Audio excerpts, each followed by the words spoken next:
Class 11-এর ইতিহাস, class 11-এর ইতিহাস, 4র্থ অধ্যায়। তোমরা সবাই মন দিয়ে শোনো আর লেখো, আর সবাই লাইক আর সাবস্ক্রাইবটা দিয়ে দাও। ভারতের ম্যাকিয়াভেলি কাকে বলা হয়? ভারতের ম্যাকিয়াভেলি বলা হয় কৌটিল্যকে। সিসেরো আইনকে ভাগ করেছে, সিসেরো আইনকে ভাগ করেছেন কয়টি ভাগে? 2 ভাগে। আধুনিক রাষ্ট্রচিন্তার জনক বলা হয় কাকে? ম্যাকিয়াভেলিকে। চীনের ম্যান্ডারিন ব্যবস্থার অবসান কখন হয়? 1911 খ্রিস্টাব্দে। খলিফার 1229 খ্রিস্টাব্দে সুলতান স্বীকৃতি লাভ করেন ইলতুৎমিশ। কৌটিল্যের আসল নাম কি? বিষ্ণুগুপ্ত। অর্থশাস্ত্রের লেখক হলেন কে? কৌটিল্য। সুলতানি যুগের ঐতিহাসিকরা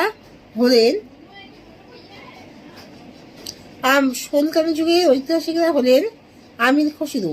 সিসেরো ছিলেন একজন প্রখ্যাত রোমান রাজনীতিবিদ এবং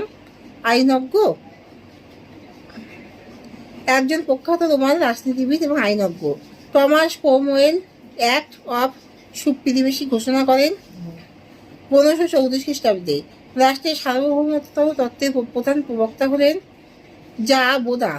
দ্য সোশ্যাল কন্ট্রাক্ট গ্রন্থের রচয়িতা হলেন রুশো। ইকতা প্রথার প্রবর্তক হলেন ইলতুৎমিশ। মুঘল যুগে মনুশব্দারি প্রথা প্রবর্তন করেন আকবর। খত্ত ব্যবস্থা প্রচলিত ছিল পারস্য সাম্রাজ্যে। ইংরাজি ম্যান্ডারিন শব্দটি এসেছে পর্তুগিজ শব্দ থেকে। অর্থশাস্ত্র কি?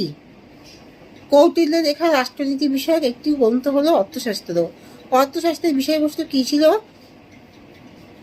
চন্দ্রগুপ্ত মৌর্যের সময়ের আর্থসামাজিক, রাজনৈতিক ও বিচার সংক্রান্ত বিষয় আলোচনা করা হয়েছে।